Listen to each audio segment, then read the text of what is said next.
செயலை விதையுங்கள், பழக்கம் உருவாகும். குணத்தை விதையுங்கள், உங்கள் எதிர்காலம் உருவாகும். உங்கள் அனைவருக்கும் ஸ்நேகிதி சுபா சேனல் சார்பாக ஆத்மார்த்த வணக்கங்கள். இது உங்கள் தோழி சுபலட்சுமி முத்துக்குமரன். நவராத்திரி கொண்டாட்டத்தோட 3ஆம் நாள் வழிபாடு யாருக்குன்னு இந்த பதிவில் பார்க்க போகிறோம். நவதுர்க்கை வழிபாடு 3ஆம் நாள். நவராத்திரியில் துன்பம் போக்கும் சந்திரகாந்தா ரூபம். நவராத்திரியின் 3ஆம் நாளில் அம்பிகையை வாராகி தேவி என்ற திருநாமத்தால் வழிபடுறாங்க.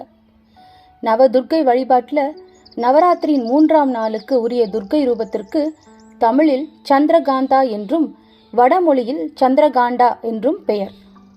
சந்திரன் என்றால் நிலவு அல்லது பிறை, காண்டா என்றால் காந்தான்னு சொல்லுவாங்க, மணி என்று பொருள். முதல் நாள் சைலபுத்திரியாக அவதரித்த தேவி 2ஆம் நாளில் பிரம்மச்சாரிணியாக தவம் மேற்கொள்கிறாள். அப்படி அவள் செய்த தவத்தின் பயனாக அற்புத சிவத்தை அவள் அடைந்து சிவனுக்கே உரிய சந்திர பிறையை பரிசாக பெறுகிறாள். ருத்ரனின் ரூபங்கள் பலவாக இருந்தாலும் சிவனுக்கு உரிய அடையாளமாக நாம் சொல்வது சந்திரன். நவராத்திரியில முதல் 3 நாட்கள் துர்க்கை வழிபாட்டிற்கு உரியதா சொல்லப்படுது. துர்க்கையின் ரூபங்கள் பலவாகவும் அவற்றால் அம்பாளுக்கு பல திருநாமங்களும் சொல்லப்படுது. ஆனா எத்தனை திருநாமங்கள் கொண்டு அழைத்தாலும் ஆதிசக்தி என்பவள் ஒருத்திதான். அருட்கடலான அவள் கருணையே வடிவானவள் என்பதுதான் உண்மை. அம்பிகை திருக்காட்சி தரும் வடிவங்கள் சூழலுக்கு ஏற்ப அவங்களோட திருநாமங்கள் மாறும். அப்படி நவராத்திரியின் 3ஆம் நாளில் அம்பிகை வாராகி தேவின்ற நாமத்துல தான் நாம வழிபடுறோம். நவதுர்க்கை வழிபாட்டில் நவராத்திரியின் 3ஆம் நாளுக்கு உரிய துர்க்கை ரூபத்திற்கு சந்திரகாந்தா அப்படின்ற பேர் இருக்குன்னு நாம சொல்லியிருந்தோம். மணியை போன்ற, மணியின் ஓசை போன்ற ஒரு அற்புதமான விஷயத்தை சொல்லுகின்ற தேவியாகவும் இந்த சந்திரகாந்தா விளங்குறாங்க. மணியின் ஓசை எப்படி கம்பீரமாக இருக்குமோ அது போன்ற தோற்றம் கொண்டவளாக இந்த தேவி திகழ்கிறாள்.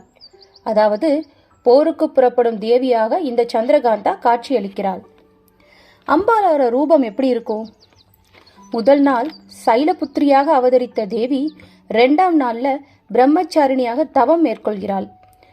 அப்படி அவ செஞ்ச தவத்தின் பயனாதான் சிவத்தை அடைந்து சிவனுக்கே உரிய சந்திர பிறையை பரிசாக பெறுகிறாள்.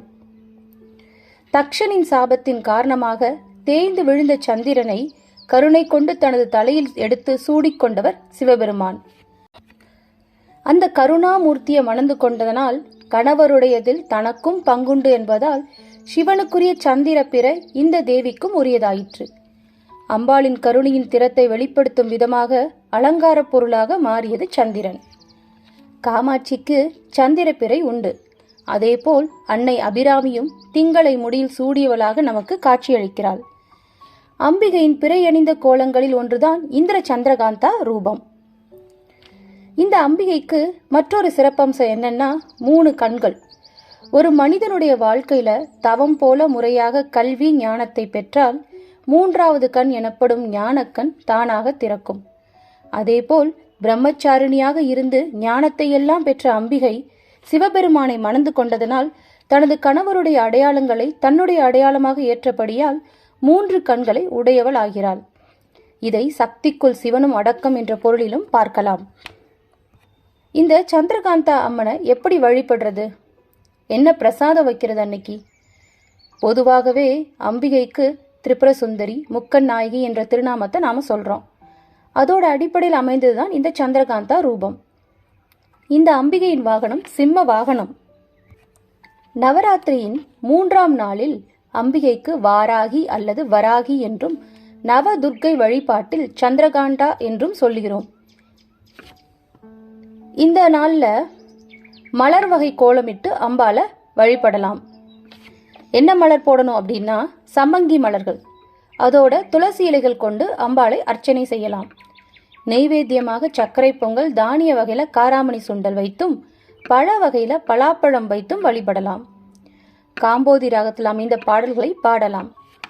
அம்பாளுக்கு இன்றைக்கு உரிய நிறம் நீல நிறம். சரி, வழிபாட்டு முறை பார்த்தாச்சு. அடுத்து அவங்கள துதிப்பாடி வழிபடணும் இல்லையா? அதுக்கு ஒரு மந்திரம் இருக்கும். அந்த மந்திரம் என்ன? பிரடிஞ்சபர வரூதா சந்திரகோபஸ்த கரியுதா பிரசாதம் தந்துனே மகாயும் சந்திர கண்டேதி விஸ்ருதா. இதுதான் அவங்கள வழிபட வேண்டிய மந்திரம். அவங்கள வழிபட்டா என்ன பலன் கிடைக்கும்? இவள் பிறை அணிந்த தேவின்றதுனால இவளை வழிபடுவதால் நமது வாழ்வில் குளுமையை தருவாள். மன அமைதியும் மன மகிழ்ச்சியும் தரக்கூடியவள். பல குழப்பங்கள் கவலைகள் ஆகியவற்றில் சிக்கியிருக்கும் நமக்கு மன தெளிவை தந்து குளுமையை தரக்கூடிய தேவியாக இந்த சந்திரகாந்தா அமைகிறாள். இந்த தேவி போருக்கு புறப்படக்கூடிய ரூபத்தில் காட்சி தரதுனால வழக்குகளில் வெற்றியையும் பெற்று தருவாள். அதே சமயம் இவள் நீதி தேவதையாகவும் விளங்குவதால் நம்மிடம் உண்மையையும் நேர்மையும் இருந்தால் மனதார பிரார்த்தனை செய்தால் நிச்சயம் அனுகிரகம் செய்வாள். யோக நிலையில இந்த அம்பியை வழிபட்டால் நம்மை அடுத்த நிலைக்கு கொண்டு செல்வாள். அதாவது மணிப்பூரக சக்கர நிலைக்கு நம்மை உயர்த்தி செல்லக்கூடியவள். நவராத்திரியின் 3ஆம் நாளில் மா சந்திரகாண்டாவை கௌரவிக்கும் வகையில் தாண்டியா மற்றும் கர்பா போன்ற கலாச்சார கொண்டாட்டங்கள் ரொம்ப பிரபலமா இருக்கும். மேலும் அவளது சிலையுடன் ஊர்வலங்கள் நடத்தப்படும். தெய்வீகத்துடன் ஆழமான தொடர்பனை கொண்டு பூஜை செய்த பின் பாதுகாக்கப்பட்டதாகவும் வெற்றிகரமானதாகவும் உணரும் தனிப்பட்ட அனுபவங்களை பக்தர்கள் இதில் பெறாங்க. நவராத்திரியின் போது வழிபாடு மற்றும் விரத நடைமுறைகளில் சேருவது ஆன்மீக நன்மையை தரும். இந்த மாதிரி கலாச்சார கொண்டாட்டங்கள்ல கலந்துக்கிறதுனால நமக்கு மனமும் ரொம்ப நிம்மதி பெறும். மா சந்திரகாண்டா தைரியம், சக்தி மற்றும் பாதுகாப்பை குறிக்கும் ஒரு குறிப்பிடத்தக்க தெய்வம். அவளுடைய நவராத்திரி பூஜை ஆன்மீக நல்வாழ்வை மேம்படுத்தவும் உடலை சுத்தப்படுத்தவும் மனதை மேம்படுத்தவும் ஒரு வழிமுறையாகும். பக்தர்கள் அவளோட பூஜையில கலந்துக்கிட்டு நவராத்திரியோட அனுபவத்தை பெற எங்களோட பூரண நல்லாசிகள். இந்த பதிவு உங்களுக்கு பிடிச்சிருந்தா நீங்க கண்டிப்பா மறக்காம இதை அடுத்தவங்களுக்கு பகிரவும். நீங்க மறக்காம லைக் பண்ணுங்க, ஷேர் பண்ணுங்க, ஸ்நேகிதி சுபா சேனலை சப்ஸ்கிரைப் பண்ணுங்க. உங்ககிட்ட விடைபெறுவது உங்கள் தோழி சுபலட்சுமி முத்துக்குமரன். வாழ்க வளமுடன். ஆத்ம நமஸ்தே. ஹரே கிருஷ்ணா. வெற்றியுமதே.